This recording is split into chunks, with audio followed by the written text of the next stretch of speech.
This is Batman. Comic Timing is a proud member of the Comics Podcast Network. It's what it does. Because I'm Batman. Welcome to episode 46, part 1 of Comic Timing, a comics podcast devoted to the average comic book fan from the average comic book fan. Join in as a rotating panel of guests and myself, Ian Levinstein, discuss whatever comes to mind, time after time, here on Comic Timing. Well, it's long awaited, but here it is. What will happen in comic books 20 years from now? Keith Holland, HDutch007 on the forums, Brent Cassina, and Juan de Jesus join myself to discuss everything far in between from what we think is going to happen. Will comic books finally make it into space? Well, actually, there's already plenty of space comics, so that's kind of irrelevant. Here now, Comic Timing. Hey there, folks. My name's Ian Levinstein, and welcome to episode 46 of Comic Timing. Well, on today's episode, we have the long-awaited comics 20 years from now. Where will it be down the line? And, well, joining us today, first let me introduce the regulars, and then I'll get to the special guest on the call. First of all, we have the co-host, not co-host, who has a room much larger than mine. According to his YouTube, it is Brent Cassina. Hey guys, if you want to check out how much bigger my room is than Ian's, go on the Comic Timing forums, go to Ian's small ass room, should be at the top or something. Just watch Ian's video, then watch mine at the bottom, and you'll be like, wow, Ian does live in a closet smaller than Harry Potter. I hate you. Also joining us on today's show is, for the first time in a while, but he still is sort of a regular to Comic Timing, and he's one half of the Geeks Unite crew. I guess 1/3, technically, is Juan de Jesus, and you can find his work over at geeksunite.libsyn.com and freewebs.geeksunite. What's up, Juan? Hey, what's up, people? I have an 18-inch RoboCop, but trust me, I'm not a virgin. Oh, wow. That might be the geekiest opening we've ever had for this show. Don't you mean joining us is Juan Alberto de Jesus Delgado, Conchita Consuelo Bagota, Roberto Mateo Ponce de Leon, Rodrigo Gonzalez Smith Ortiz? You forgot Iman. Iman, you didn't tell me that the other day? I thought I had it all. Dude, from now on, you must introduce yourself as that every single episode of Geeks Unite. There's like 20 names on there. Also joining joining us on the call. All right. Let's get away from that before I crack up hysterically for the rest of the call. We're also joined for the first time on the show by Heath Holland, who has himself a brunch every now and then with the Geek Brunch. What's up, Heath? Hey guys, it's nice to be here all the way from New Zealand. Thanks for having me. Wait a minute. Heath. Yes. Heath. Wait, what? I thought you lived in Alabama or something. Aren't you from Chicago? No, from New Zealand. Dude. And why do you British accent? You are Damien Smith's sworn enemy because you're from New Zealand and he's from Australia. So let's get on. Okay. Yeah. Yes. Let's do that. Yes. You know, you actually sound a lot like this character from Tiny Toons right now. Was it that dingo? Yes. Yes. Yeah, I know who you're talking about. Definitely. But, yeah. Heath, where are you really from? I'm from Alabama. There you go. One for me. Chicago. I'm a liar. I'm a chronic liar. It's okay. Everybody was so I'm sorry. I'm so sorry. It's okay, man. But you still have all your clocks set to European time. Yes. All right. Well, welcome to the show, man. And we've been talking about having you on forever, so it's about damn time we actually have you on. Yeah. Yeah. All right. So here's the show topic in depth, straight from the show topic, little thing that I put up on the forums. Comic books have grown and evolved plenty over the years, so much so that it's difficult to imagine where the industry will be 20 years down the line. What changes in distribution do you foresee? Will comic books embrace a digital medium, or will its main productions still come from hard copies? Will individual issues make way for a trade-only environment? How will the direct market compare to today's direct market? Perhaps Diamond will have some competition down the road? Well, we want to know what you think. Whether it be comments on DC, Marvel, Independence, or all the above, let's celebrate where our favorite reading material is heading. And plenty of people left their comments there. And we even have an audio comment from Matthew Guy we'll play later on the show So plenty to talk about here. So He wants somebody fired, doesn't he? No, actually, surprisingly enough, he doesn't mention anybody being fired, but he does mention plenty about Marvel and DC, which we'll get into once we actually play his comment. But let's start things off in general here, and we'll start it with Heath. Where do you see comic books in 20 years? And again, nice general thing here. We'll go more specific later on. I don't know. Okay, Heath Holland. You heard it here first, folks. He doesn't know. Seriously, I mean, it's really hard to say. I mean, that's kind of why I suggested it, is because who knows, man? It's to me, it's a tumultuous time right now. Yeah. You guys listen to Augie DeBleach's Pipeline podcast? Yeah, I do.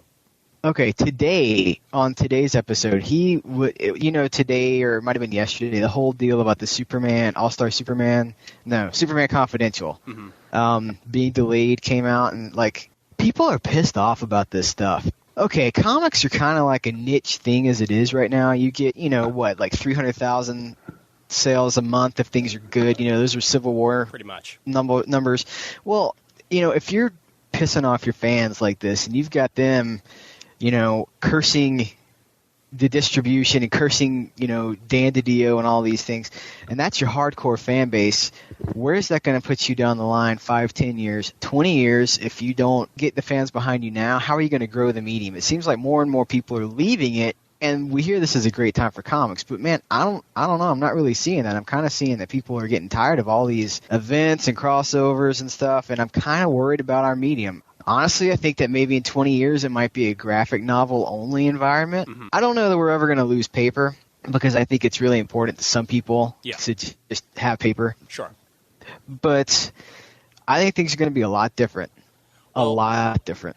I kind of see the way things are going right now, and again, you've mentioned the fact that there are less readers these days. I mean, come on, back in the 90s, you had like stuff like maybe Spawn #1, or even when Spider-Man came out with McFarlane, you had 1 million people picking up a book. When was the last time we hit 1 million people picking up a comic book? It's been a long time now. It's only going to go downhill from here unless they shape things up. I mean, we might come to a point 20 years down the line where the only people picking up comics are Dan DiDio and Joe Quesada. Yeah, and it seems like to me, instead of going out and trying to get comics to the masses, they've made it even more inside almost. Like DC especially, if you're not a long-term DC reader, you don't know what's going on. Oh, I agree. Yeah, I agree. So... Well, Juan, let me get your take on this, where they're going to be in 20 years. Well, it's kind of hard to say, especially with the advent of Pullbox Online. If we could find something like an iTunes for comics, I could see paper begin to dwindle, but like Keith said, never die away. Because some people just like having the tangible object in their hand. And frankly, I can't take my laptop on a New York City subway because I don't want to get robbed, and I'm not going to read it on my iPod because I don't want to get robbed. So, and if you take it to the toilet, you might drop it in. Hey, my toilet is pretty small, and I'm a big guy, all right? Well, you don't want to get to the toilet because you might get robbed. I might get robbed, yeah. It's a public toilet. Man, You might want to start a podcast. No, but if they could find a way, like I was talking with a friend at work, like a piece of cloth or something that could display the panel, and you could flip the panel like you do on the iPhone or the iPod Touch now. If they could find a reader like that, I think we might go all digital, because you do have something tangible, and you may have a way to back up all of your comics. But right now, I don't think paper will ever die. And frankly, like Keith said, with the movies, we just began to bring in new people, and all of a sudden we've dropped the hammer again, and we've made events, and we've pigeonholed people until you have to know this in order to do that, and if you didn't buy the previous event, you won't understand this event. So instead of growing our audience, we are beginning to dwindle again, and we need to find some way to build that audience up again, because if not, comics in 20 years will be the same thing it is right now, a very selective group of people talking amongst themselves and not growing, and I see that as a problem. Selling 500 copies a month. Well, I don't know about 500 copies a month, because there's some people out there who buy 2 for the variant cover and the regular edition. Well, yeah, that's true. Then that means there'll be 250 people buying comic books, because there'll be even worse. There'll be variant covers for all of them, so you'll get. And they'll be $12.99 a piece. Yes, which means and they'll all be Joe Quesada covers. Oh man, but you know what? It's funny. Like, you do mention the fact that paper is never really going to die, and that is kind of a point because we're always going to have paper. Until the day that there are no more trees, we're always going to have paper, which means that it's going to be hard. Like, say, for instance, we're trying to get away from using oil, in our cars and that sort of stuff. We're trying to get away from using gasoline in our cars. We could find a new source for this because this is something that's actually dwindling. But paper is never really going to dwindle. We do continue to, replant trees. There are trees that are made specifically for the production of paper that are immediately replenished. This is always going to be out there, so why would anybody decide to go anywhere else? Yeah, and we're all comic collectors, right? Yeah. I mean, you love your back issues, right? Yeah. Oh, I love the smell, Mm-hmm. I just love the back issues. It's got that smell you can never quite get past. Brent, what's your take on 20 years? I think Juan and Heath are pretty much right about we're isolating our audience now with all the big events that are calling upon, past events and all that. So I could see a little bit of that. The technology for the e-reader kind of thing, I can see it being plausible, but I think if we switch over to that, then we're not going to get the storytelling quality that we have today. I think George Perez is going to be bored. I think artists are just going to become lazy and have a standard-sized panel so that fits the e-reader screen, so you want to have multiple panels on a screen. Mm-hmm. You know what I mean? If it's as small as the iPhone kind of thing. Yeah. It's going to be that size of panel, and you either turn it long ways or sideways or whatever to get a different panel view. But I mean, I don't see how that would help the industry or the medium at all. I can see maybe the direct market either totally collapsing if Barnes & Noble opens, a comic book shop in all of its chains. I could see the direct market growing if we actually bring new readers in with all these comic book movies and all that. So, I mean, it could be either way. So it's kind of hard to predict. I mean, 20 years ago, did they think that we were going to have all these comic movies? They probably thought that it was going to dwindle and die, and then we had the boom of the 90s, followed by the crash of the late 90s or whatever. Yeah. And then we're kind of having a mini boom again. So, I mean, it could be anywhere. For all we know, this could bottom out just like it did back in the 80s where we made all those craptacular, like Nick Fury and had those terrible Hulk TV movies where, like, Daredevil was this, like, ninja with, like, black cloth and Thor was, like, this construction worker. It wasn't embodying anything at all about the comic medium. They were just basically putting them out. And, I mean, if the quality of the movies continues to go down, and I'm not saying that it's in a bad place now, but it possibly could go down again, well, we're going to stop losing those people that are coming in from the movies entirely. Well, especially if Marvel lets Mark Steven Johnson direct more of their movies. I mean, he just doesn't help anybody. That man needs to be shot. Well, you know what Marvel needs? He wrote the movies on his toilet. This is going to be the running gag of this episode. It's a toilet fixation. Yeah, I know. Well, you know who Marvel needs? Yul Ball, obviously. No. Oh, dear God. Dear God, if they want all their movies to go straight to DVD, that's a good way to do it. Oh, yeah. Well, you can have more movies like Man-Thing that way. Oh. I haven't even seen that one. What the hell were they thinking, man? I could even last 5 seconds in that. Just the opening sequence was like, all right, this is stupid. Let me change it. I'd rather see Mansquito than see Man-Thing. Dude, I'd rather see Man-Spider or, like, The Spider or whatever the hell it was with Dan Aykroyd where he shot, like, webbing out of his ass. Oh, yeah. which they again, like one of those movies that they come out with all the time, like right when the the big movie's about to come out, they come out with the stinker just to try and fool people into thinking, hey, this is totally Spider-Man. We swear he's like always Transmorphers. Oh yes, or Snakes on a Train. Oh, that was brilliant. Absolutely brilliant. Nothing to do with Snakes on a Plane whatsoever, but it came out like the day Snakes on a Plane came out. Snakes on a Train came out on DVD. But anyway, let's. In Blockbuster now, there's like a 300 ripoff called Nomad, and it's got Nomad, and it's written in blood, just like 300. And it's got the same color tone on the Mark cover. Dacascos is in it. Yeah. Well, as long as they didn't name it 003. As long as it's not Rotor. Does anyone remember that? No, I don't. No. Oh, please. Explain. Look it up when you get a chance. Explain. It is a movie made in 1989. And it is a ripoff of RoboCop and a Terminator where they're mixed together, right? And it is so bad. I saw it once on the Sci-Fi Channel when Sci-Fi was like picking up business. Yeah. And rotor stands for like robot operating under whatever. It is so stupid. You could look it up on Wikipedia. People look it up. It is such a bad movie, such bad acting, and the same actor plays 5 different roles, and no one notices the difference. And it's not a Martin Short film? No, it isn't. No. That would be entertaining. Well, you know what? Robot just sounds like MODOK to me. Oh, please don't do that. Well, and I am looking forward to the Man Iron that comes out when Iron Man comes out. You know, it'll be a guy who turns into an iron. Man of Iron is what it'll be. Man of Iron. It's like I'm walking through Chinatown and I see Spader Man. What is it, James Spader dressed up like Spider-Man? Oh my God, with that hair and the glasses. It's Daniel Jackson. No, it's Spader Man. I'd watch that. All right. We're totally going off on a tangent here that I don't think we ever wanted to be on, so let's roll back a little bit. Where do you think the movies are going to be in 20 years? Because that's kind of as important as the comic books here. I mean, you know, we're sort of hinting at the fact that they might go downhill, but do you see comic book movies being as effective 20 years down the line as they are now? Because obviously they are going to fall eventually, but maybe they'll still at least be around. Heath, do you see them being around? Yeah, I think they'll be around, but I think they'll be out of fresh ideas by then. Okay.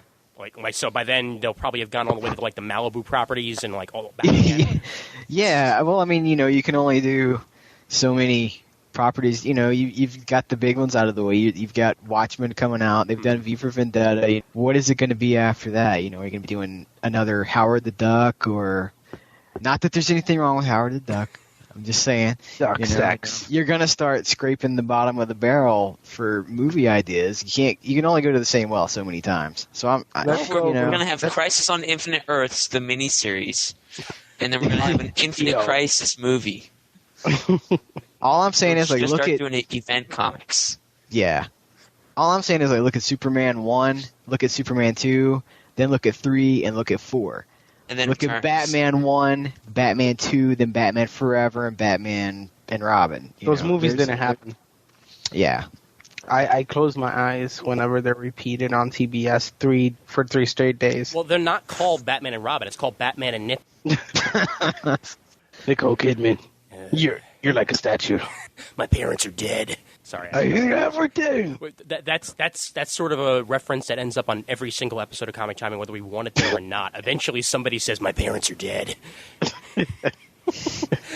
There are only so many movies you can make until you do start making, like, say, like, you know, X-Men, Fall of the Mutants, or, you know, like X-Men, The Phalanx Covenant.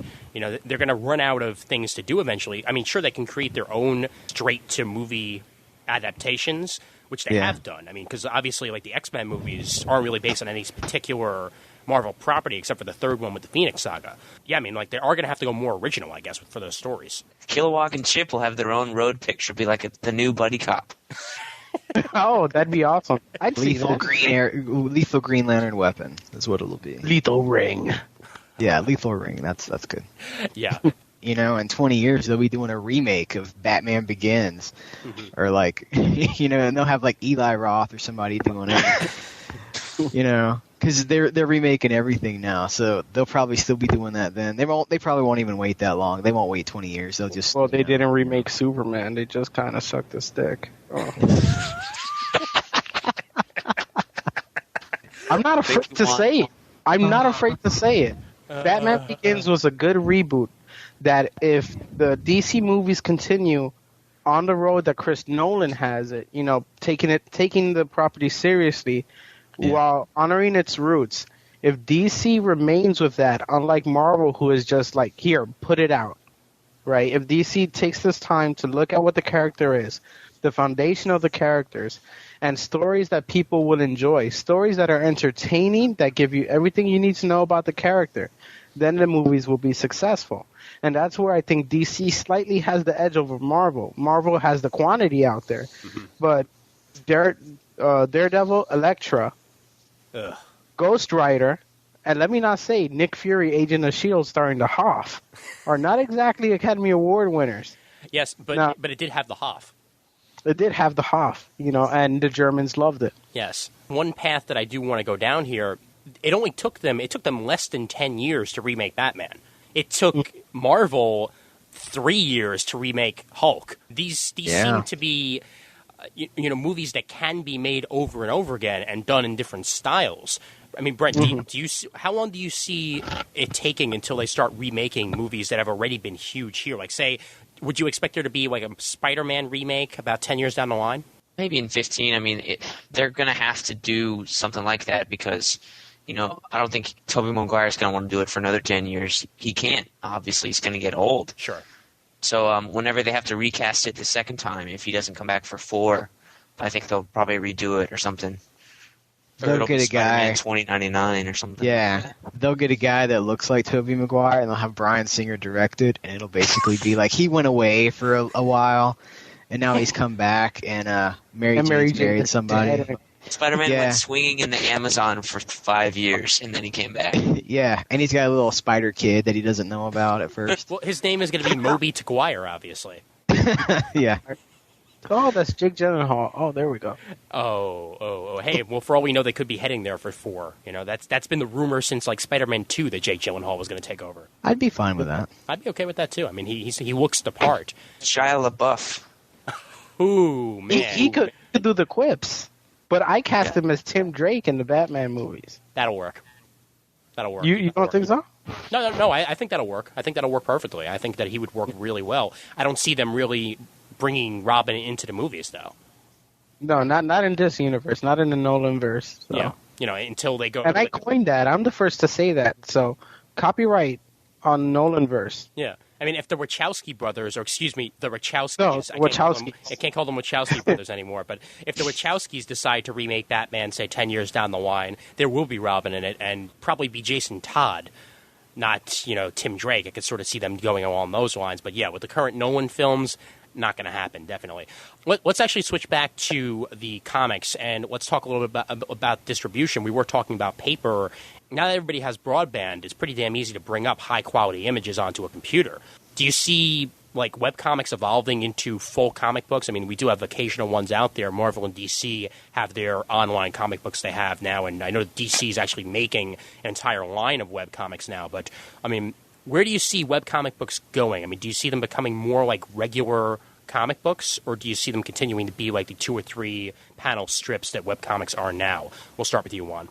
I think they'll start as the small 2 to 3 panel, and then as the talent pool grows and as the demand grows, I think we'll get like a full 8 panel to 9 panel spread, and it'll probably be weekly, or if possible, and good writers out there, and they could get 2 to 3 panels out on time, or they have done a full 22 pages. They could release it in little 2 to 3 panel strips every day. And, pretty soon after a while, you have a buffer in between months, and you could have full web comics available. That'll work. That'll work for me, yeah. Brent, agree, disagree? I don't know. I think the appeal of web comics is that you don't have to do 2 or 3 strips or something, or, full rows of panels to get to something funny. You could have, 3 panels just like in the newspaper and have something funny. And then if the less work they have to do, the faster they can put them out. I think that's the appeal of web comics. Mm-hmm. I think once they get to the point where it's, long, drawn out, then it won't be web comics it'll be comics on the web.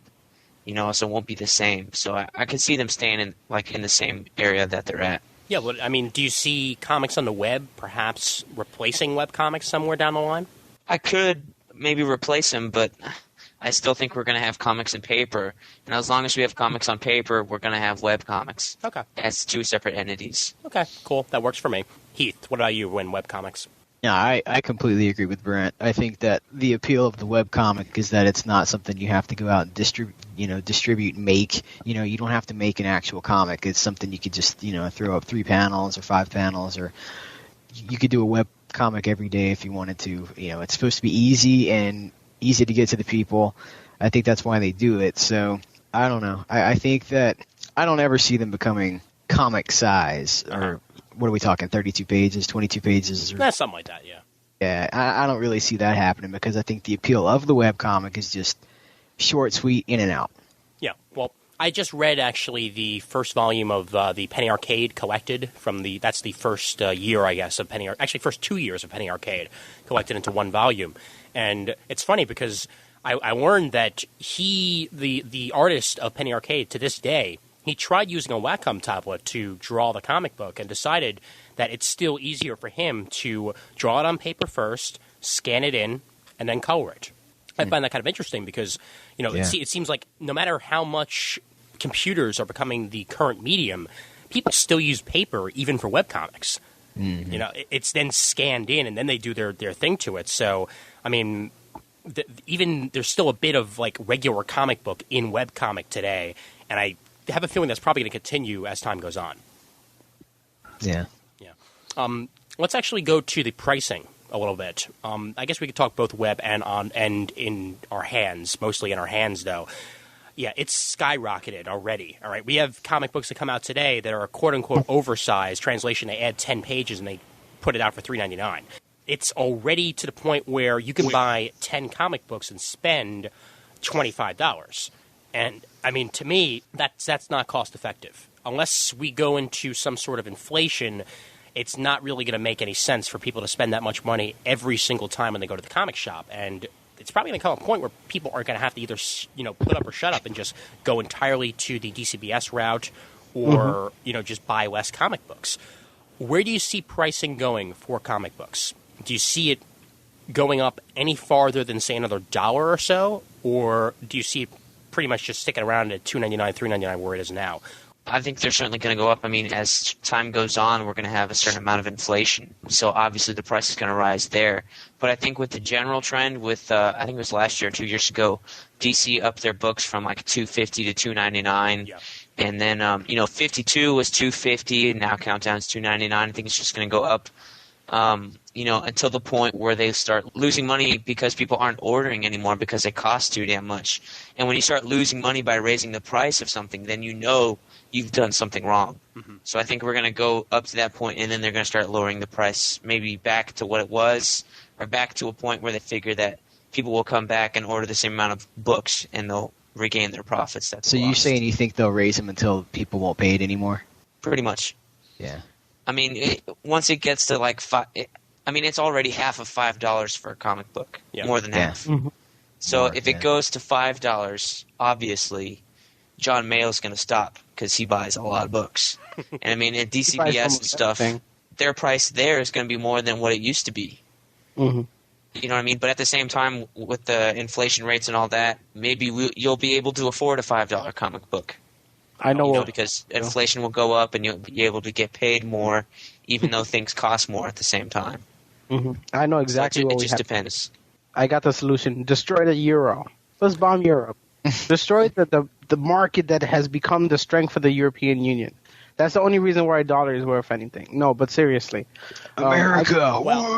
That's great. I get at least 150 to 200 downloads from. Well, okay, maybe like 150, I guess, or maybe even 100 from Europe every episode. So that's terrific. I just lost 100 listeners there. Thanks a lot. No, don't worry. America, they know pass the freedom fries. Juan. These colors don't bleed. No. I'm being facetious there, but what I'll tell you this. I just got an 8-pound box of comic books delivered to my job. So the price going up has forced me to go to DCBS. Yeah. Because I'd love to go to Midtown or Hainley's. The problem is 10 books equates to, like you said, $25. Mm-hmm. And once $25, and then you have miniseries and things that you want to get because they pique your interest, becomes $35, becomes $100. And if you want to pick up a trade, there goes $20 on top of whatever you're spending. So with the advent of DCBS, they force people to go one route. And pretty soon, if they keep putting the price up, they're going to drive these small mom-and-pop shops out of business because they only thrive on selling Marvel and DC, right? Let's say not independent comic books or smaller publishers. Mm-hmm. And if their books cost $5, a 10-year-old kid can afford a $5 book. At least I couldn't afford a $5 book when I was 10 years old because my allowance was $2 a week. Yeah. And I was poor. So whoever out there is laughing, I was poor.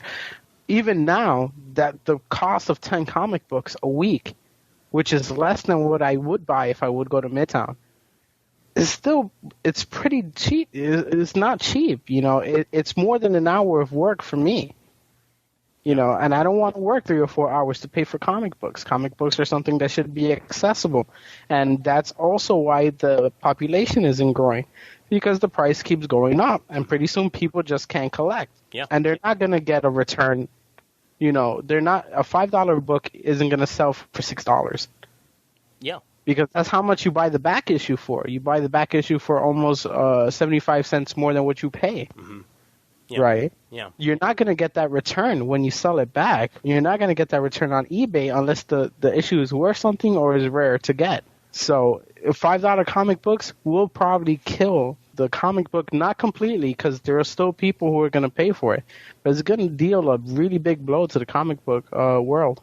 Well, just to give you an example here, today, because I needed to go over to my college to pick up a book, and because I was over there, I went to my old comic shop, Bulletproof, in Brooklyn, as opposed to going to Midtown. And I had my discount waiting for me at Midtown. I had hit that, but I figured, okay, whatever, I'll just do it next month, or next week, that is. Today, exactly. You see what you just said? Uh-huh. I used to hit my discount every week. Uh-huh. Yeah. Well, today I spent $26 on 11 comic books.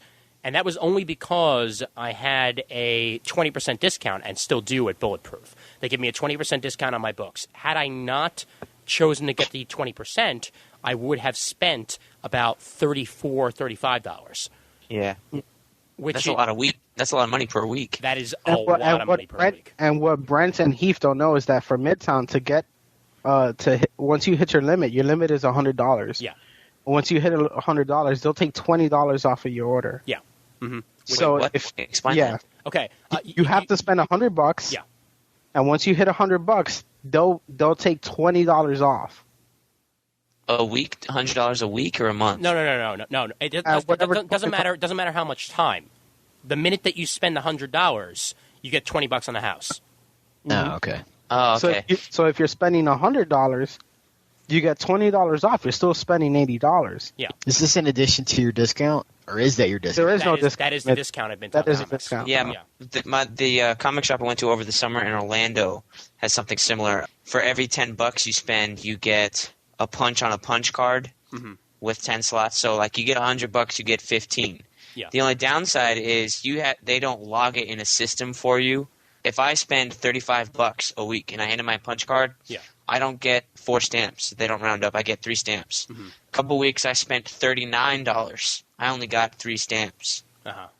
So I still lost money on, it wasn't a full 15% discount. I still lost money on that. Yeah. That's not really the business plan they really should be shooting for. I mean, they got to do something better than that. An idea that I have in my head, and this is something that I really wish that they would think of doing somewhere down the road. Hopefully 20 years from now they'll catch on. One of the reasons why we switched to DCBS is because they offer so much discounts on things. For example, 50% off most comic books, or at least 40% off most comic books week after week. And the number ones are usually as cheap as 75 cents. If you're getting on a new title, or if you're starting a new run on something, you'll be able to get a discount, a super discount of about 75% on that comic book. If DC and Marvel were to start doing this for the actual comic books as they produce, for example, like what they did with Fantastic Four when Wade and Waringo came on, they offered a 25-cent issue. And that worked wonders for Marvel Comics. They got bunches and bunches of people to go to the comic store that day and pick up Fantastic Four.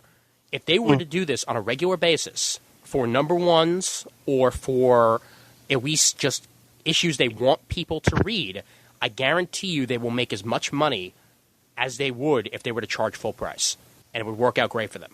That's a business plan I want to see them start using at least 20 years down the line. And I don't know whether you guys feel that this would actually be pliable for them, but to me, I think it would make a big difference. Well, I mean, the Countdown special that launched Infinite Crisis and Brave New World, 80 pages for $1. I think those things sold like gangbusters. They probably made their money back on that. Oh yeah. If they lowered comics prices down, maybe they'd make more money. Yeah, I'm not talking like 25 cents. I'm thinking by $1 or so. Mm-hmm. They'd make a lot more money. It's the perfect price point. Oh yeah. I think so. I've always been a proponent of the $1.99 price point because that's the price point I had for most of my life. I started really collecting comic books in the 90s. That's the price point I knew. It was $1.25, then it was $1.50, then it was $1.99 for the longest time. And $1.99 for me is perfect in my pocket. I will spend that week after week. And if they put it down to $1.99, I could tell you I would go out and I would keep getting the Black Adam miniseries. I would get Booster Gold. Mm-hmm. I would get the new Outsider series that come out. I would get all those crappy Countdown to Adventure, Mystery Space, whatever. I would get all of those because they're $1.99. And I'd still be spending the same amount of money, but I'd be getting more books. Yeah. What were you going to say? You know what I mean? Give me cheaper paper. Yeah. If the paper quality is what's keeping... I understand it holds up better over time and everything else. Mm-hmm. But I remember the days of newsprint. I remember if your hands were a little bit, oily, you would blotch the paper. Yeah. And I had no problem with my Night Quest issues being blotched. I had no problem with my Death of Superman issues being blotched. Uh-huh. I feel bad now that I'm a serious collector and they're a little blotched. But you know what? At the point in time, you read it for the story. Give me cheaper paper and lower the price point. And that way, you not only give me what I want, but you're making the product available to people who normally wouldn't buy it because, it's a comic book. Why am I going to pay $4 or $5 for it? Mm-hmm. $2, people will pay $2. And I think everyone here agrees that people will pay $2 like nothing. All right, it's $2. What could I lose? Hell yeah. Go in there. And if, you know what? If you don't, may hook. Yeah. If you could get 9 books for $18 again, that'd be great. Fantastic. That's and if you want nicer paper, maybe the trades, like they have the premiere hardcovers and stuff, just put nicer paper in that. And that's the one you archive, Oh, yeah. And monthly comics used to just be about, getting the story that month. The trades are now, the way the market has shifted, people are waiting for trades. So save the trades for your archive material of, extra stock paper, all that good stuff. Mm-hmm. Just get the monthlies out there as cheap as you can and get them in people's hands. Bring people into it. I think put the comics at the Walmart. Put them in the Toys R Us next to the Spider-Man figures. Get them out there. Hell yeah, I would love that. And I think we're going to get to a point where the hardcore collectors like us, if they were to do this, and I think they really should, will be collectors like we used to. However, we'll be collectors for the trades. Yeah. We'll know that when we have these trade paperbacks, this is the pristine collection that we wanted. And the other books that we get every single week, every single month, whatever, were really great reads. And we spent the money on them, and we're glad that we did. But then there's something that we'd be okay handing to our kids. And then there'd be something that we're okay handing to, say, our friends. Because we wouldn't be afraid of people, damaging our pristine, perfect, collection, because if the paper's cheaper, we're going to care less about the condition, and you know what? That's good. That's a good thing. Or we could afford to buy a new one. Mm-hmm. Yeah. You may get more than one sale out of it. Oh yeah. Because I'm already thinking to myself, because I'm a collector, I was sorting comics today. That's what I did most of the day. I vacuumed, I threw out some magazines, and I sorted my comic books. And I'm looking at my comic books, and I realize there's some stuff that I haven't read here yet. There's some stuff that I put away already, and I'm thinking to myself, how long is it going to take me to reread these? They're in the bags and boards. How long is it going to take me to reread these? It's probably going to be a while because I buy comics every week, because I get my DCBS orders. Most of these comics that I'm buying are not going to see the light of day for at least another year or so until I decide, hey, let's go check this out again. And I'm not quite sure that's the way comic books should be. Mm-hmm. Comics have become more collectibles as opposed to just something to read. Yeah. Mm-hmm. I blame the 90s entirely. Don't you enjoy putting your books away in bags and boards? I mean, isn't that something you take joy in? Oh, yeah. No, I know I like doing it. Yeah, I like it. I enjoy it. And filing it and stuff and knowing that it's organized. I love doing that too, but however, I like it a hell of a lot better when they're already bagged and boarded as opposed to having to do it myself, because at Bulletproof, one of the advantages of me going to Bulletproof Comics over Midtown Comics sometimes is the fact that every single comic book on their racks has already been bagged and boarded, and you get that bag and board for free. They're giving you the regular price of the comic book with the bag and board, and you get it for free. That would be even better for me because I like the idea of putting my comic books in bags and boards, but it'd be a hell of a lot better for me if they were already in them. That's another thing that I feel that the comic shops are going to have to start doing to give me more of a reason to go there. Personally, that's the thing I disagree with on, because I went to my comic shop today and I got my stack of books and I can put them in my car and I can come home to my dorm room and I can just pull them out of the bag, flip them open them up. And if I gotta pull it out of the bag and board, I don't want to do that. There's a comic book shop in Orlando that does that, and I hate buying weekly comics from them because they're already taped and stuff, and I gotta untape the tape, and then I gotta pull the bag out. Well, they don't tape them. They don't tape them. They don't tape them. They're just bags and board. Okay, well, the one that does it by me tapes them. And then, you got to put them back in without getting the tape stuck on the comic. Oh, it's a pain in the ass. For my weekly comics, I don't care. And they're already in pretty good condition anyway when I get them. So, I don't know. That's me. What were you saying, Heath? I was just going to say that I think that the local comic book shop is at death's door. Yeah. As soon as Joe America or Joe England or whoever's listening, as soon as the average person realizes that they can go to a website and they can get 40 to 50% off of anything. The reason I went to my local comic book shop is because I didn't know about DCBS. As soon as I found out I could be getting twice as many comics for the same amount of money, it's just a matter of making your money stretch as much as you want it to, Mm-hmm. I don't particularly feel a loyalty to my local comic book shop, They're a business, but I have to go where I can get the most comics. I mean, this is a hobby that I enjoy. I'm going to go where I can get the most stuff for my money. Mm-hmm. And I think as soon as most people realize that there are websites that you can get your comics at so cheap, the local comic book shop's going to either have to fight tooth and nail to just keep its business or it's going to go under. And I don't really know how they can fight it because they don't have a lot of capital. Well, I mean, what can they do? They're kind of at the mercy of Marvel and DC because that's their main breadwinners. And with prices going up, what can they do? And they face penalties for reorders, That's right. Cutoffs. They're not, what DCBS does, from what I understand, is when everyone submits their order or submits their shopping cart, they order the numbers that they got the orders for. Mm-hmm. Mm-hmm. Right? And that's why it's very hard to cancel an order in specific because they wholesale it just for the amount that they need. So DCBS has a system where it's not going to get stuck with back issues. These stores get stuck with back issues, and then they have to not just pay rent to run the store. Then now they got to pay storage somewhere because they have 20 or 30 long boxes that don't fit on the floor. They got to either annex a smaller shop or get a storage and put the stuff in storage, and then pay someone to go back and forth. And there's a lot more overhead for a brick and mortar shop than there is for the online store. Mm-hmm. And that's why maybe 20 years down the line, maybe everything will be online. Unless you're a huge chain, you're kind of at death's door, like you said. Yeah, I mean, I don't know about you guys, but around here, back issues are dead. People don't buy back issues anymore. Yeah. That's what trades are for. Mm-hmm. Yeah. I mean, Midtown Comics, I would never, ever buy a back issue from Midtown Comics. They're overpriced. They're overpriced. The minute that they're in the bag, they pretty much add 50 cents. Whether it was a popular comic book, whether it was, random miniseries number 4. Wow. They're all going to get the same treatment. And you know what's crazy about that is you can't get that for those comics. Most of those comics now are like worth $1 or something. Yeah. Mm-hmm. The market doesn't hold cover value for comics like that. Hey, I was able to get the full run of, well, at least what I needed, a Manhunter, in dollar bins. That says something. Manhunter is a pretty new comic book still. Yes, it is. Issues 1 through 28 or something like that, you probably find all in dollar bins at conventions. Mm-hmm. Which is a testament to how little people give a damn about back issues these days.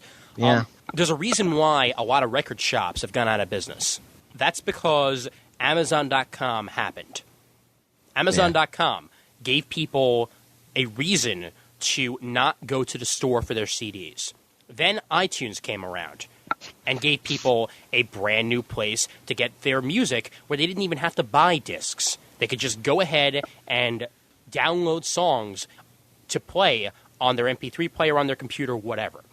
With comic books, there's going to come to a point where comic books are going to find their Amazon.com. Might be DCBS, might be some other company that comes along, but it's going to find their Amazon.com, where it's just going to come to a point where no way the small little comic shops are going to be able to survive because of online distributors that are able to put things at discounts because of the way they do their business. Comichole.com shut down their distribution of new comic books. Why did they do that? Because they had a policy that was different than DCBS's. What Juan was talking about, how they only get a certain amount of comic books in, the way that Comichole was doing it is that they were allowing people to get their comic books up to about a week before they were hit the stands. So through a distributor, they were getting their comic books in and then sending them out to people. That was not cost effective anymore. It wasn't getting the comic books out to people in time. So they stopped selling their regular comic books like that. And DCBS's model is probably going to be the model that we're going to see. You're all going to have to make your choices 2 or 3 months in advance through previews, get them on DCBS, get them anywhere, and buy your comic books that way eventually. Yeah. I also see that as a problem. I don't know if anyone else here sees that as a problem. And I appreciate DCBS, and I love them, and I hope they give you a sponsorship even. But maybe they'll be a little pissed off at this. I want to order my comics online through a system like DCBS, but you tend to spoil a lot, especially from the major publishers, if you're a big fan of the major publishers. Every single storyline that's coming out. Not so much for the independents. The independents, they're there to sell you the book, and you get just enough information to pique your interest to buy the book. So the independent section, I don't see a problem with. But maybe we shouldn't get a magazine that was not created for us per se. Maybe we should get a version that is maybe more like a catalog than something that's supposed to be given to a merchant for them to order. Because the previews are written in a way where they will know, hey, I got to order this much because this will happen. Well, maybe we should get a different version of previews. DCBS's website actually gives you a choice. And again, I'm not trying to plug DCBS crazily here, but they give you a choice of views for the listings, whether or not you get just a view with a cover and a small little blurb that cuts off where you don't even get the full blurb, or you can get your full complete view, which is more previews-like. I think that might be sort of what you're aiming at, Juan, the fact that you don't want to actually see every little bit of detail about what's coming out. You just want to know what's coming out. They do have something like that on their site. You're not stuck with the full preview, as it were. So it's possible you might actually get somebody coming out that maybe challenges previews eventually with an online type thing where they just give you a list of comic books. But I kind of doubt that. Previews really does have a lock on the market right now. I mean, would you guys like to see a competitor for previews out there? Brett, would you like to see a competitor for previews? I don't know. I don't read previews. I go through the solicitations and I say, okay, well, on the websites when they come out, basically for Marvel and DC and anybody else, I kind of just pay attention if it's coming out that week. IGN does something every week where they do a cover gallery and they'll put up the cover for every book that's coming out that week. I'll go through it and I'll make my list. Most of them will be on my subscription list, but I can go, okay, I'll look to see if this is there. I'll put it on my list, so then when I go to the store, I have a list of what I want to get. So, I mean, I'm always on the lookout for new stuff down the horizon, but I don't have to put in my order. I just have to add it, go get it, and then if I like it, I'll add it the next week. Yeah, that's kind of the way that I go about things now, too. Like, I make my DCBS order. On a DCBS order, I make the choices of books that I know I can wait for, and then I go to the store with a Excel sheet printout of all the books that I actually want to buy in store and pick those up and then leave. Because I know what I can wait for and what I can't, which sort of makes sense there. And I go through, again, the Midtown Comics website because they do have something similar to what Juan's talking about also, where they just have a list of covers and a list of what needs to be done there, and all's well.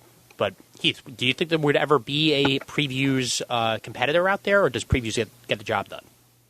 I love previews. I think it really gets the job done. I can't tell you how many things I've discovered through previews just from flipping through in the back section, independent stuff that I never would have even known about, that just the ad catches me, or they do those little spotlights and stuff.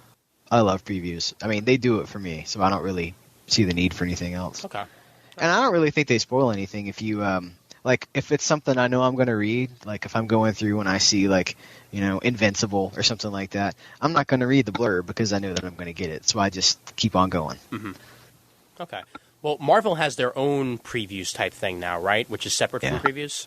Mm-hmm. I mean, I can sort of see down the line. I don't know if this is actually going to happen, but I could see possibly DC deciding to go the Marvel route and have their listings in another book that's just made by DC. And eventually previews gets to a point where they are just indies. And I'd be okay with that. I think that's probably just a matter of time. Yeah. I would pick up previews on a regular basis if it was just indies to me. I mean, Juan, would you have a different take on previews if it was just indies? Yeah, I would. I wouldn't mind reading it because, frankly, the indie section of previews is the one that I tend to go to first, just because I want to see something different. And they also, especially through DCBS, you get a bigger discount on most indies than you do in stores. Yeah. So that's just something you can't argue with. Well, I guess it's just sort of going to get to the point where whether or not DC feels like they're getting their money's worth out of previews. Whether or not they feel they can do it better themselves or whether or not they want to stick with previews. It probably will get to a point where they're going to say, hey, why don't we just do this ourselves? Why are we bothering to go through a second party? Mm-hmm. I'm going to stop here, actually, just to play quickly Matthew Guy's audio comment he sent on in. So let's have a audio comment here from Matthew Guy. Enjoy. Hello, this is Matthew Guy speaking. Answering the question, where do I think the comic industry will be in the next 20 years? For one, comics will be more expensive. My guess is anywhere from $5 to $6 mainstream to $7 to $8 independent. The standard comic book size will shrink yet again from 22 pages to 16 to 20 pages. Fail will be up to 150 in 20 years. Marvel goes through its second bankruptcy and is merged with another company called Image and is called MI, Marvel Image. This new company will be number 2 to DC after several Crisis books. The DC universe is rebooted yet again, and everything that we know in comics changes yet again. The question is what happens to the industry? Well, I think it'll fall, at least in print media. It's a standard comic book size and resources in 20 years. Comics will go digital. And with that will bring about new readers, but not in the print media. Standard comic books will still be around, just a lot less so. And finally, I guess, is that DC's on top. And that there's 5 Superman books. And there's only one goddamn X book. It's called Uncanny. Not Uncanny X-Men, just Uncanny. And it's easy to follow.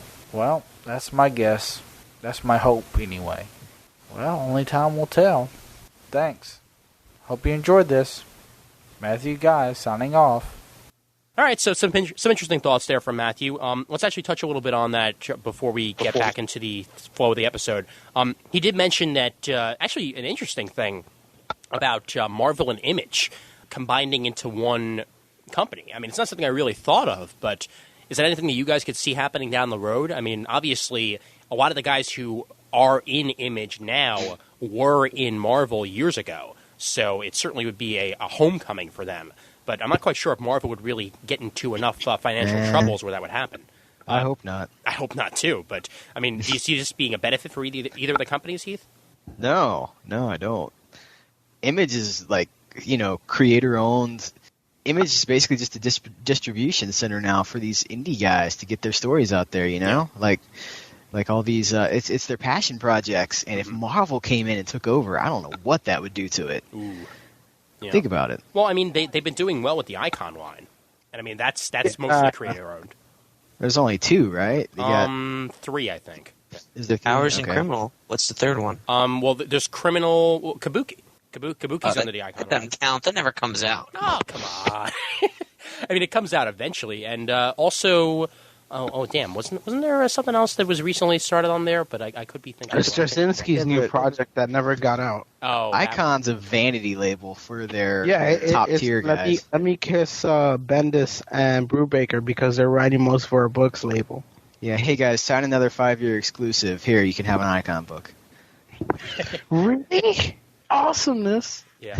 So you feel that it would be a detriment to Image to sign up with Marvel? Okay, cool. Yes, I do. The only way I can see that happening is if there was a company that started up that had a better deal than Image or a better way of doing things, and all of the The Walking Dead or whatever jump ship over to there, and then maybe there are a couple titles that, well, not really. I don't see Marvel and Image ever buying each other out.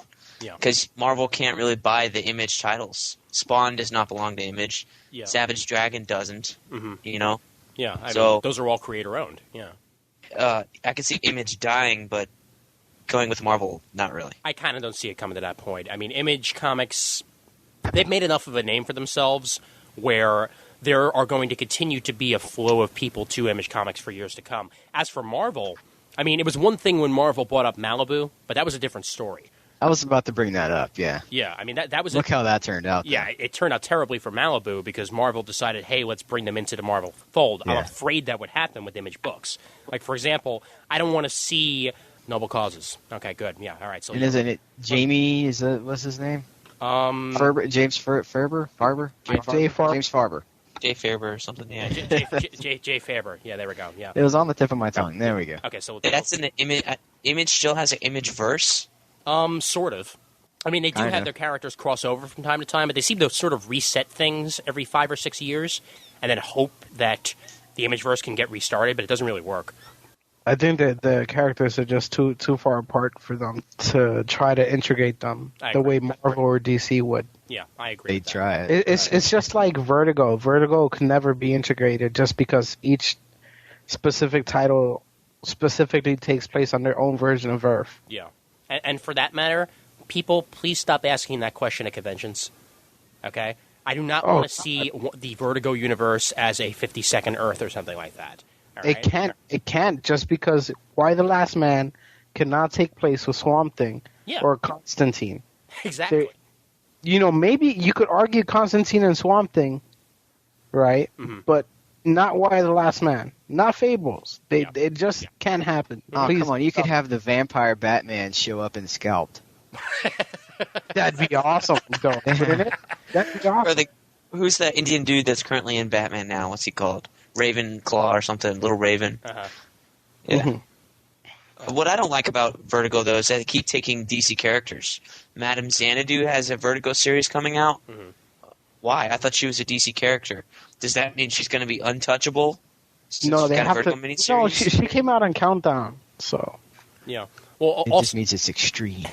Yeah, with an X and a dash. With an X and a dash. Call back to last episode. Xanadu. Hell yeah. It's like 3 X's. Oh yeah, but Triple Xanadu. He also makes statements about the X-Men and Superman. I sort of like the amount of Superman titles that there are now. Mostly because they're manageable. I can, either read them or not. There's 2 of them, and I'm sort of happy with that, unless you count Confidential. But that's, delayed for 4 months now, so who knows what's going to happen with that. The X-Men books, on the other hand, that could use a bit of a trimming there. 20 years down the road, you see more or less X books. We'll start with you, Juan. Less. Just because people are getting sick of it. Okay. Do you see them still being an Uncanny and a regular?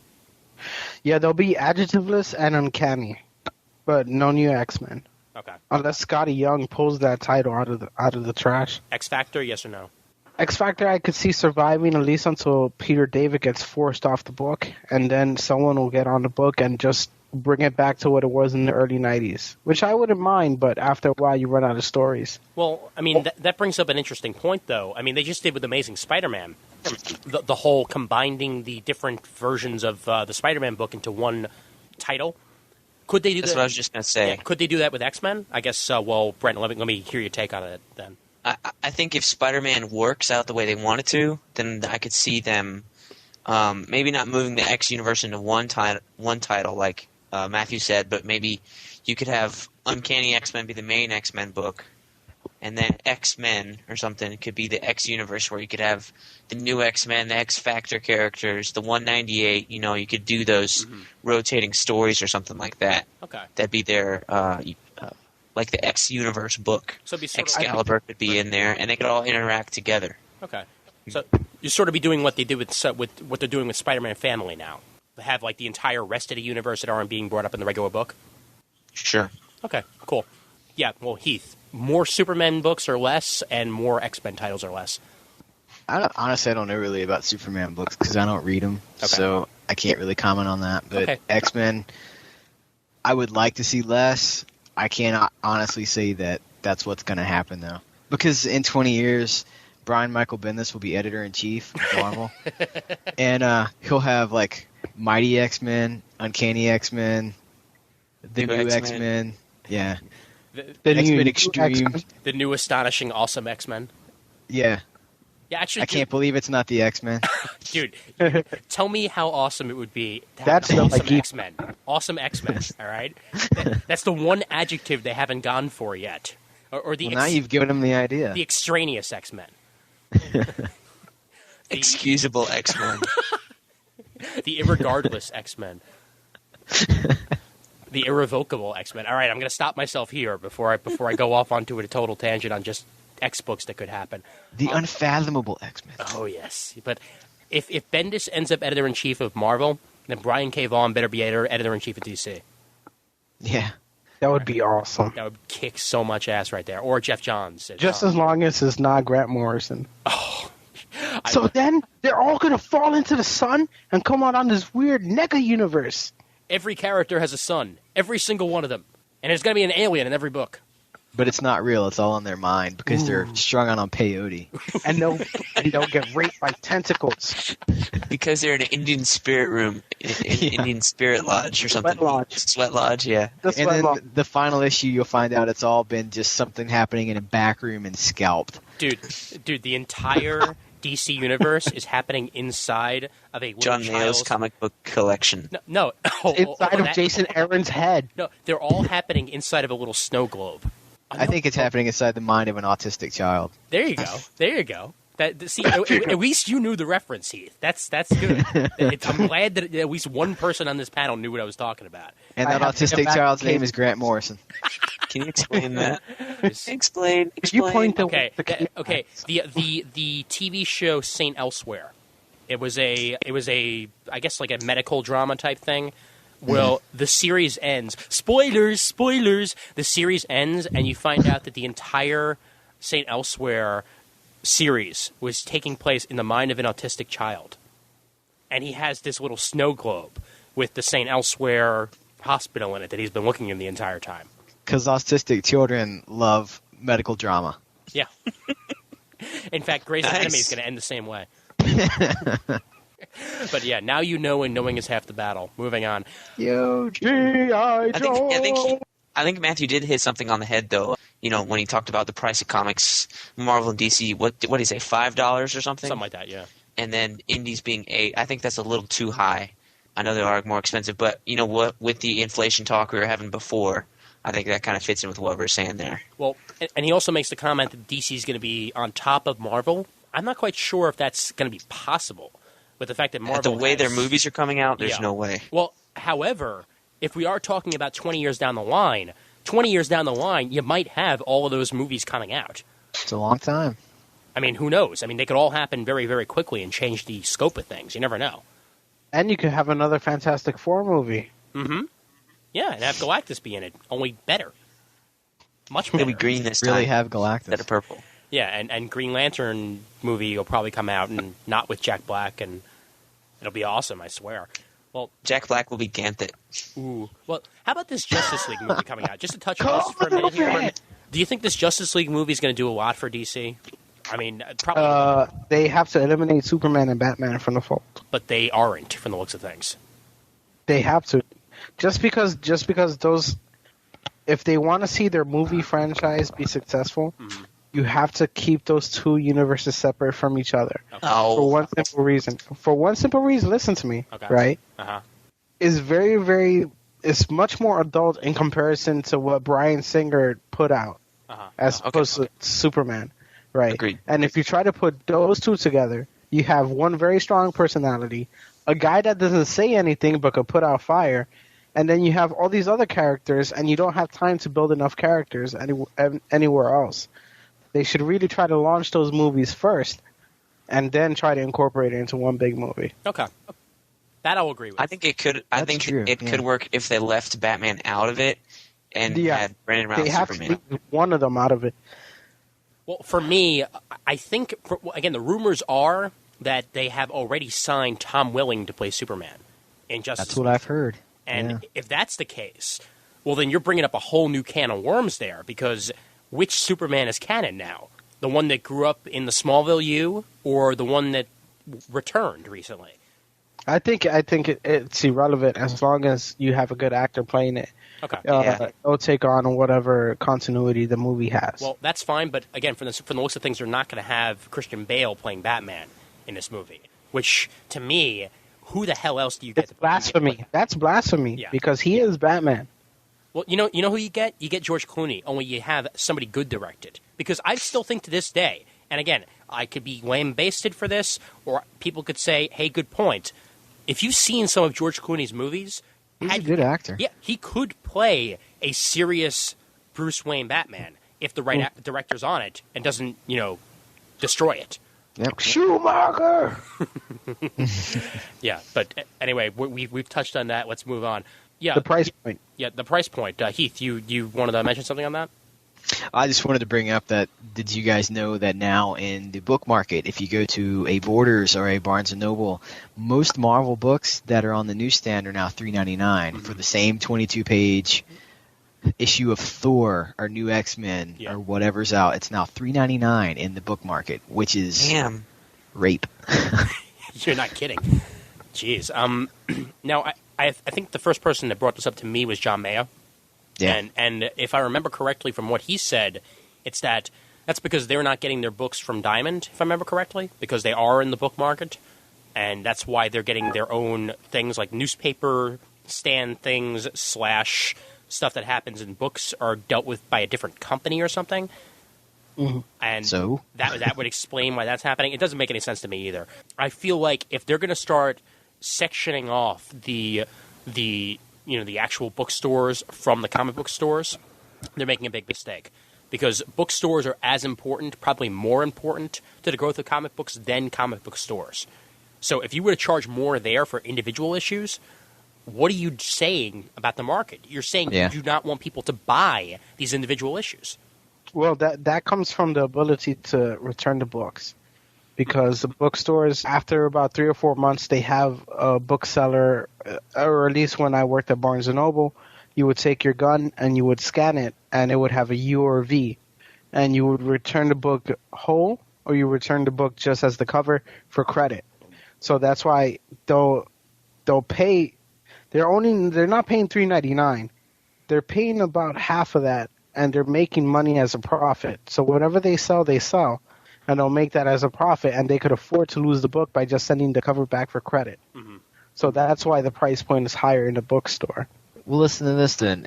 There's like a Spider-Man magazine that's got some Marvel all ages comics in there and some stuff. That is $5.99 at places like Walmart, and it's $6.99 in the book market. Now, aren't those both returnable? They are returnable, but the bookstores see that they'll get regular magazines in greater quantity than magazines that have to deal with specific comic books. Like if you go to a Barnes & Noble, you'll see about 3 or 4 comic buyers guides, or 3 or 4 comic related magazines where there are. Sometimes you'll see a Right Now or a Draw. You only see 2 or 3 copies because they only order 2 or 3. Mm-hmm. As opposed to Home and Living where they order 27, and they'll get a greater discount on more amounts, so the price drops the more you get. So they're actually getting more of a risk by ordering less books. I wouldn't even buy from Barnes & Noble because the ones that I've seen have the comics behind the counter. Yeah. And they only do that for Playboys. I'm sorry. I want to look at it. Well, really? They're behind the counter? Yeah, the one in Orlando that I frequent the most because it's like right by my house. Well, I've seen the comics, and they have them in like the usual like magazine rack thing, but it's behind the counter. Well, here's my little rant. And you have to ask for it specifically, and you can barely see the titles on the books sometimes. I have to go on a little bit of a bookstore rant for a minute here. There are no bookstores in my vicinity anymore. The local mall that we have here in Brooklyn that's near me called Kings Plaza, both bookstores that were in there are now out of business.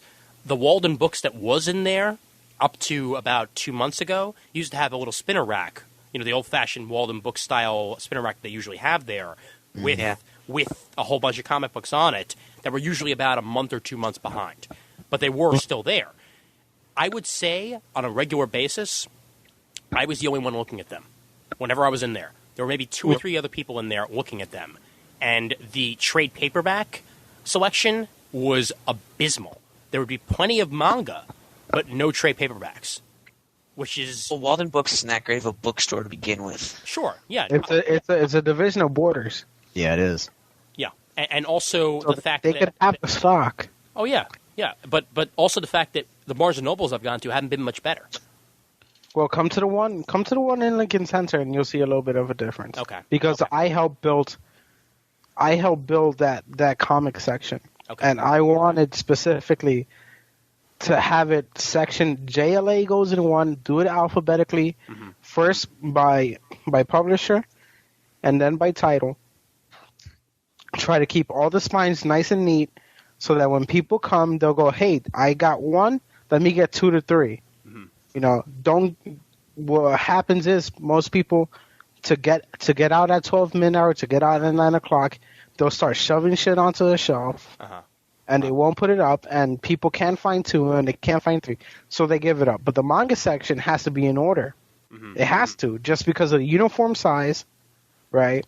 And they crack down because all the spines have numbers on it.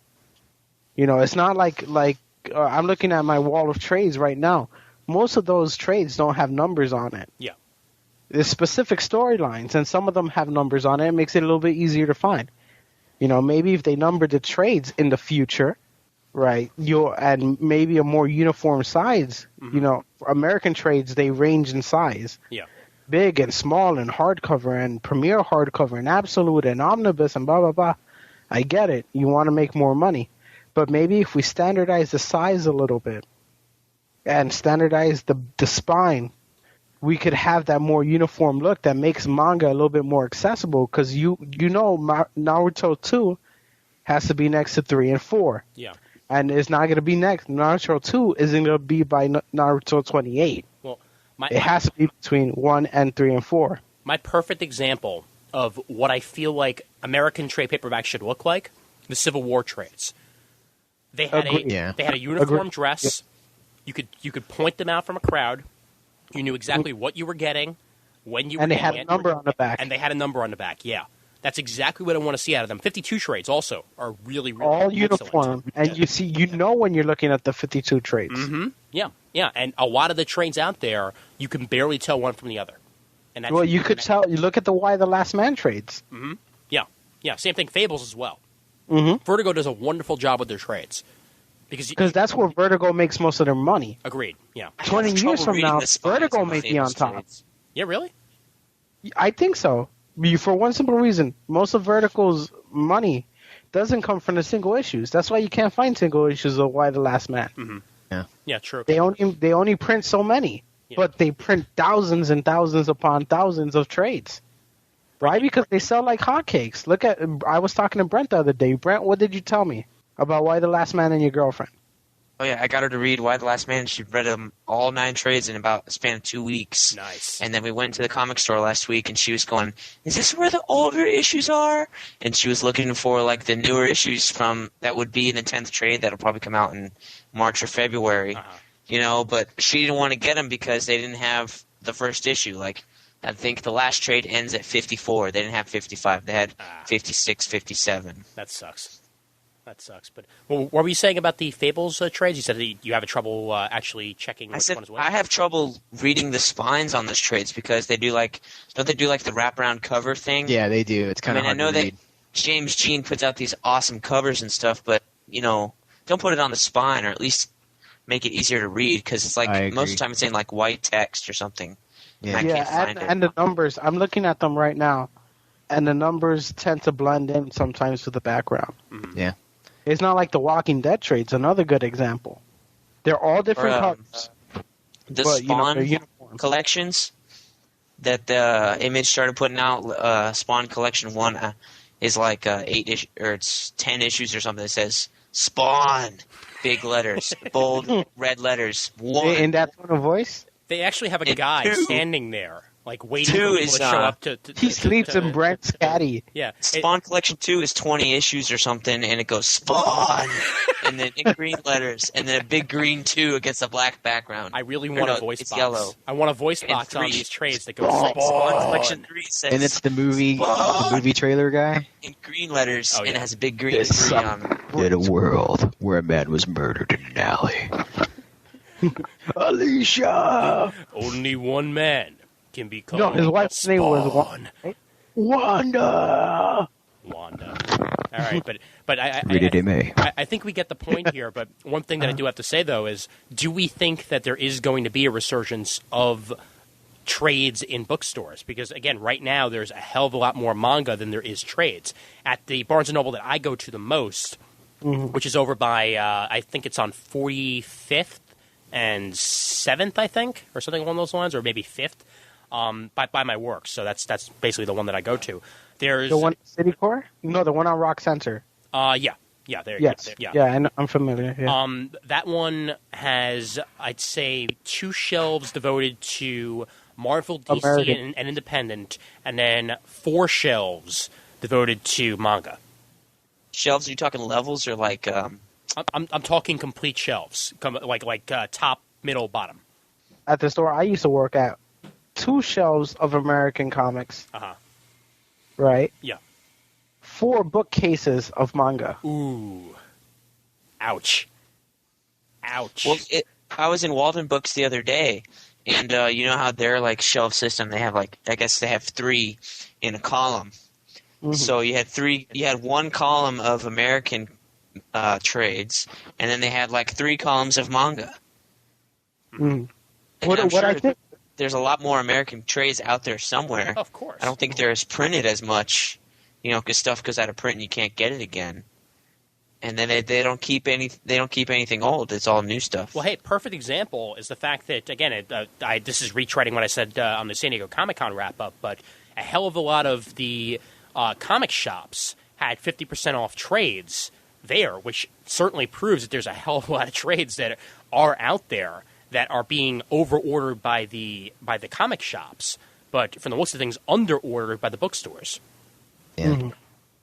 This begs the question, 20 years from now, will floppies be around? Because we're talking specifically about trades. Mm-hmm. If trades have a beachhead into the bookstore market and manage to actually infiltrate and become an equal to manga in the bookstore market, you could possibly see the beginning of the end for the single issue. Yeah, I agree with that. I don't think the single issue is going to make it that much longer. I think trades are the future. Mm-hmm. Especially if the bookstores decide, you know what, it's not cost effective to get 46 subscriptions and have only 20 people buy, and we lose 26 issues. Mm-hmm. Collect it for us, and we'll charge a little bit more, and we'll give you a percentage of the cut. And that way, they'll get 6 issues for $20 or $14, which is overpriced, right? Yeah. But 6 issues, let's say, for $10, like a manga, right? Yeah. $10, 6 issues, full color, right? Glossy paper, standard trade size for everyone. If you give us that, you may get the birth of a new market, which is the trade market, as the trade in specific not having been printed anywhere else. Just storylines. No longer this 6-issue arc, and then we wait 3 months if you're DC, or you wait 2 weeks if you're Marvel, and you put out a trade. Yeah. I don't know how you guys feel about this. Well, I think you're right. I think that the minute that the comic book shops die is the minute that we see them switching to trades. Yeah. Mm-hmm. That's the way I look at it, because the comic book shops give you a way to get your single issues, and DCBS does that, sure, but DCBS could certainly switch over to InStockTrades.com very easily. They're the same company. Yeah, they are. That's what I'm saying. I mean, they could just switch their devotion, because I know that they're you know, they give enough time to one as they do to the other, but I'm sure they do as much business with In-Stock Trades as they do with DCBS. They'll do more because they offer you a 30 to 40% discount on trades. Mm-hmm. Yep. This will cause the death of the trade in the bookstore. Yeah, and Comic Hole, like I said, Comic Hole is switching entirely to trades and back issues. That's it. Atomic Avenue is a place to get your back issues, but it's also a place to get out-of-print trades. And look at Silver Bullet Comics when they tried it. Not the website that puts out news stories. The store. Yeah. They said, all right, you know what? Let's get rid. This is the wave of the future, right? Let's get rid of our brick and mortar. And then they couldn't meet demand. Yeah. They didn't expect the demand to be so great because it's not just your local population anymore. Now you're getting people like Heath all the way out in Alabama, and let's say you're in New Jersey. Or New Zealand. What do you mean all the way out in Alabama? That's a all long the way out way. in Florida. That's a long way. That's I'm at least Florida. a That's 7-hour longer. drive. Huh? Yeah, it is. Florida is like a 24-hour drive. Yes, it is. Alabama's more than 6 and 7. Come on. I was trying to be nice, but thanks a lot for blowing my spot.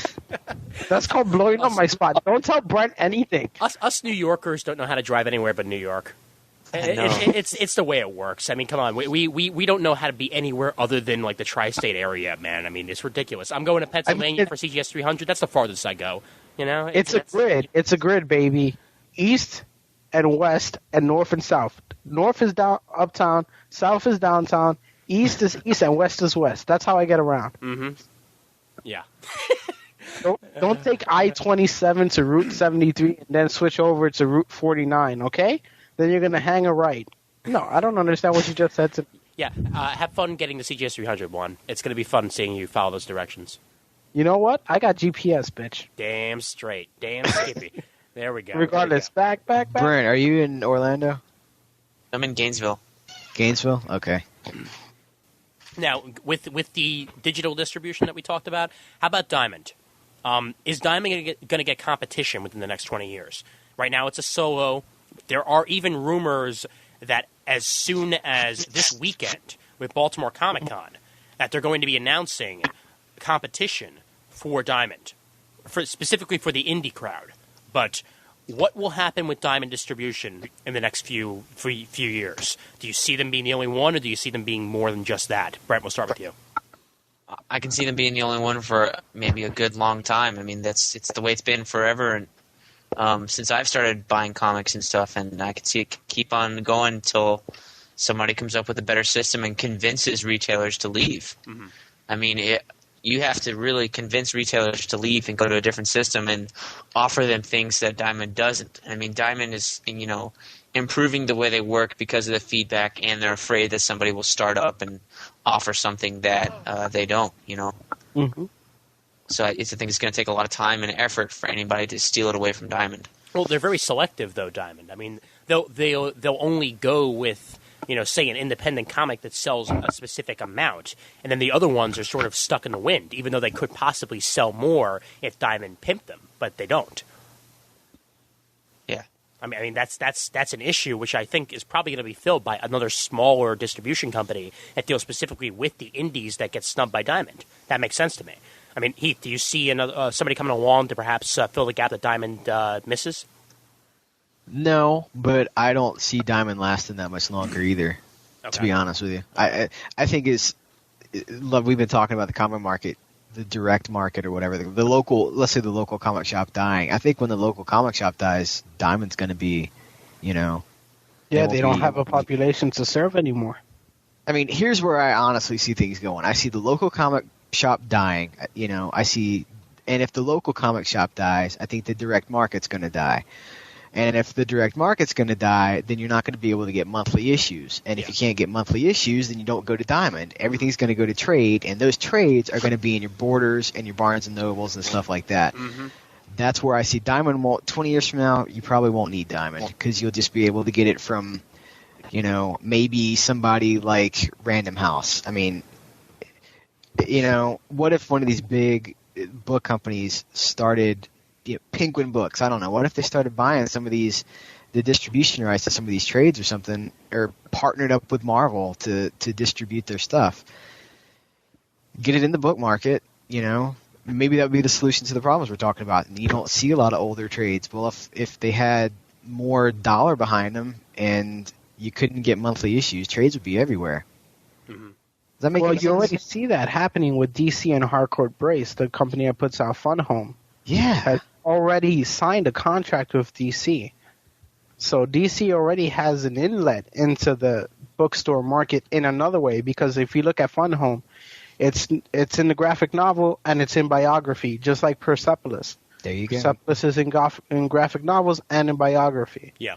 So if you have twice the amount of product in two different places, you can make twice as much money. Well, that's right. And plus, this is going to be an interesting weekend coming up, because not only is there a possibility that there might be other distributors, but there's been a rumor going around that this might be the weekend that Diamond stops charging for reorders and stops charging for sendbacks, because there have been a lot of small little comic shops, and even the bigger ones, that have been going not through the direct market, but via the same route that the bookstores go to get their reorders, because they realize that these companies, they get the same discount that they get with Diamond the first time around, as opposed to having to pay restock fees.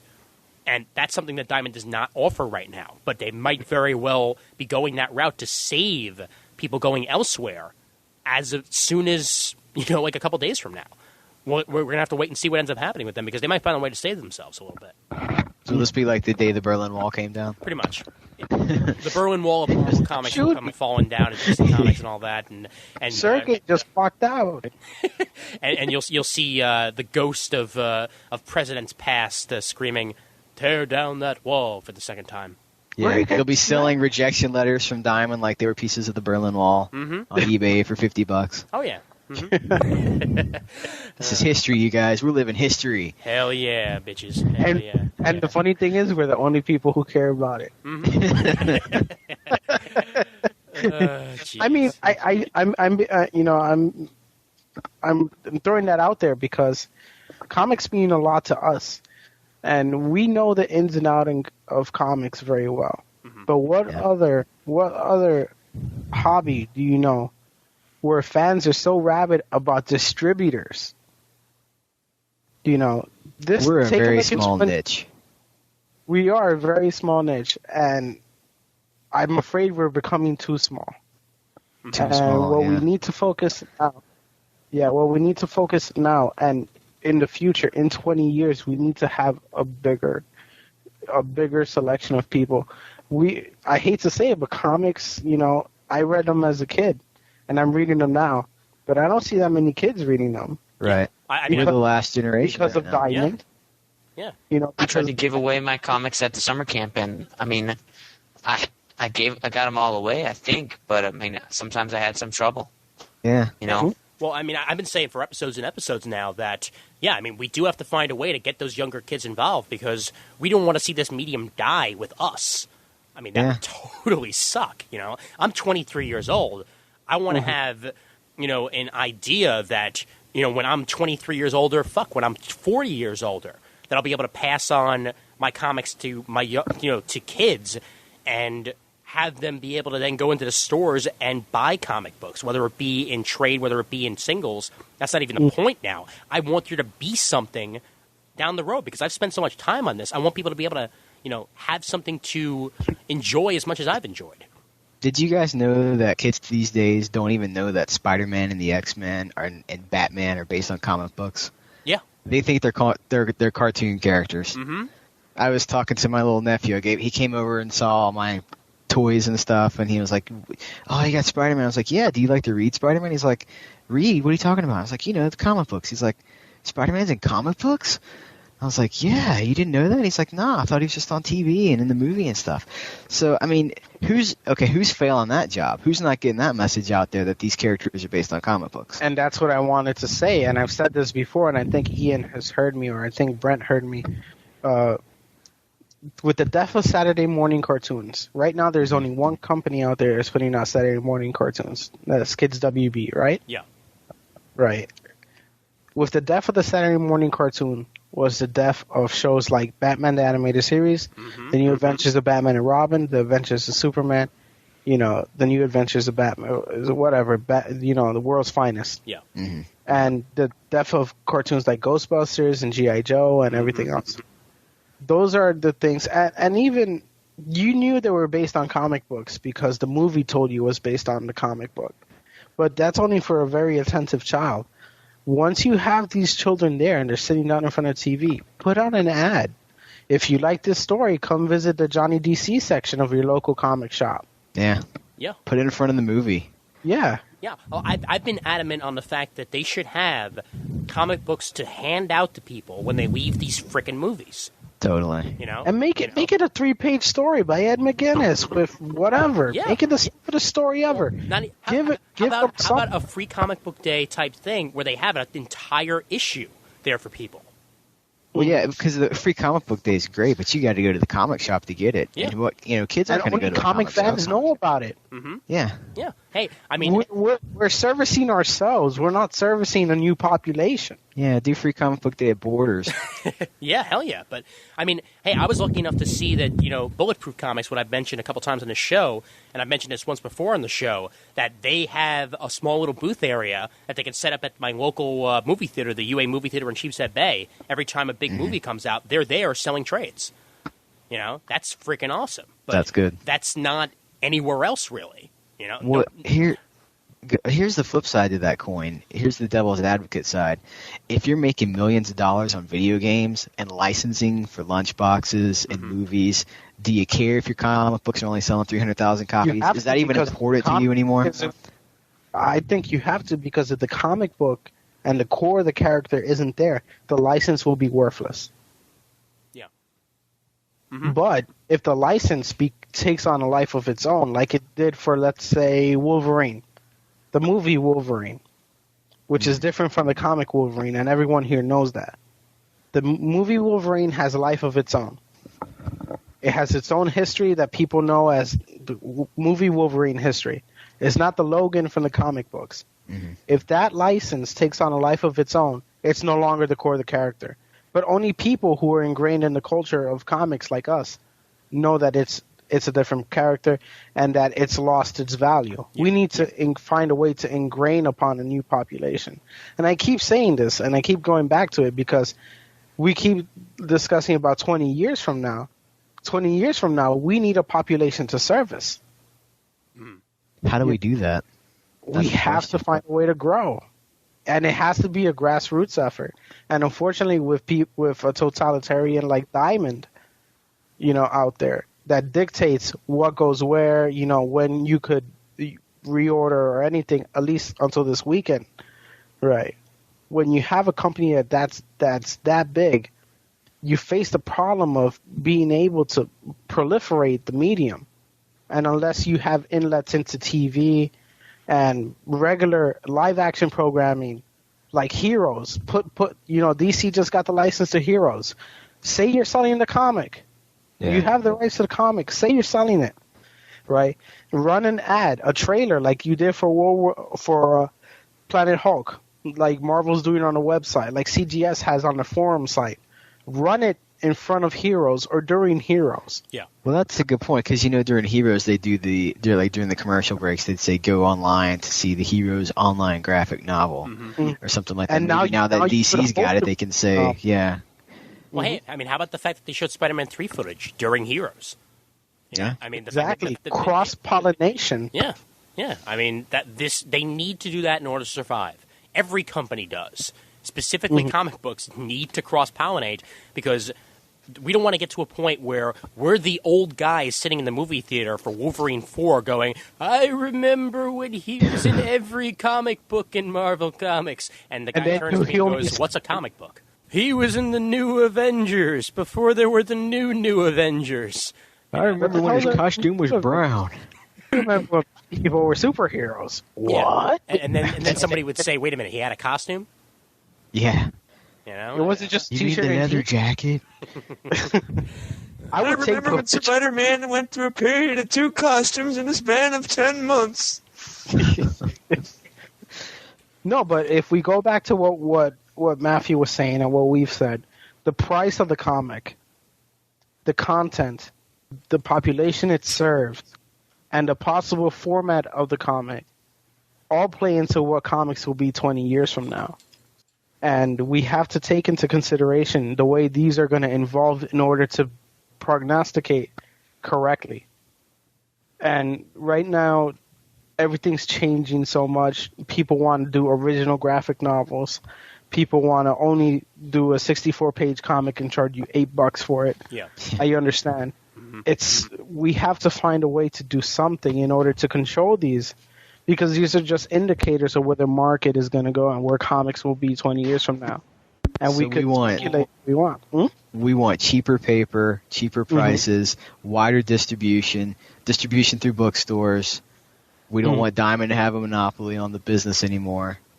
Let's Rage Against the Machine, guys. Come on, let's do it. Oh, you forgot Fuzzy. I'm feeling pumped. Man. I want Fuzzy Top Hats because or else it's just not it's not worth it. For Could I me. get Fuzzy Dice? Yes, I yes, love you, my you can get that Scratch as and Sniff comics. well. Didn't they try that once? What? Scratch and Sniff Comics. Yeah, until you pass out from the Probably. ink. Yeah, right.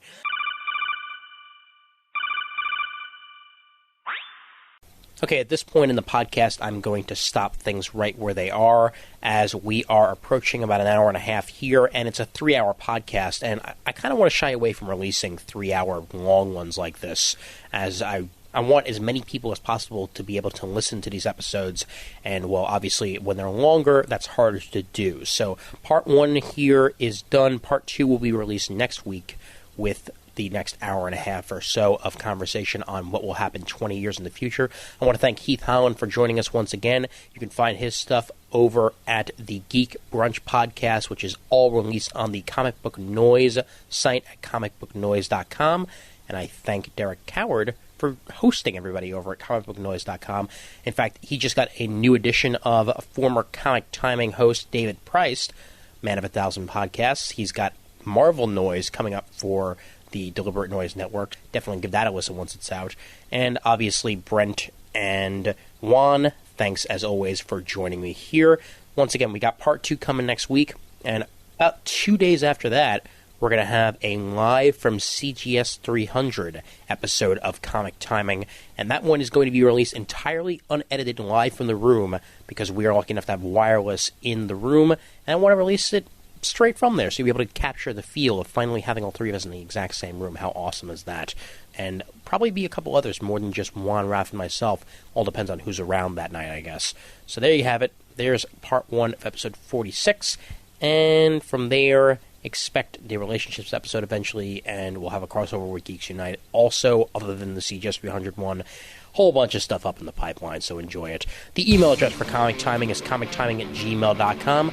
Don't forget to check out the forums over at cgspodcast.com/forum, which are graciously hosted by the Comic Geek Speak guys over at comicgeekspeak.com. We are proud members of the Comics Podcast Network over at comicspodcast.com, and we're also proud members of the League of Comic Book Podcasters, which you can find at comicbooknoise.com/league, I believe. Not just check comicbooknoise.com for the link to the website. Please send us a review on iTunes. That would be graciously appreciated. And please vote for us on Podcast Now. The links are in the show notes and on the main page. And please dig us on dig.com. Always nice to hear from you guys on dig.com. So for Heath, for Brent, and for Juan, I'm Ian Levinson, reminding everybody out there that there's always time for comics. See you in a week for part 2. And he's down the hall and to the right past his friend's room, who he's going to go and have a conversation with. Yeah, Brent. I hope you like the fact that I raised the gain on your friend just so we could hear what she was saying while you were talking. Yeah, I listened to that. It was hilarious, and I told my roommate about it too. Ian saves everything. Don't you see how small it is? Can't even say that right. Do you see how room his small is? What girl? What the boy? What? Who? Where? What? What? Oh my god. You see what happens when you think in Spanish and you speak English? See. You think it's Spanish? Yeah, I think it's Spanish. Spanish is my first language. Okay. Oh, all right. Okay. Portuguese. All you have to say is "Me llamo Brian." I challenge your Irish Red with a Fringin Anno 1074. Ooh, is that the one with the yeast in it? Yeah. Oh, hold on. I'll be right back. I'll be listening through my window waves. I'm gonna drive over to my girlfriend's house and grab the Coors Light I bought 2 weeks ago. Fuck you, man. It's a dry dorm. No, I could have beer in here, but it has to be on my side of the room. And seeing as how I've only got a cooler and the roommate has the fridge, I'm out. Wait. Sorry. Banging pots in the background there. Let me avoid that.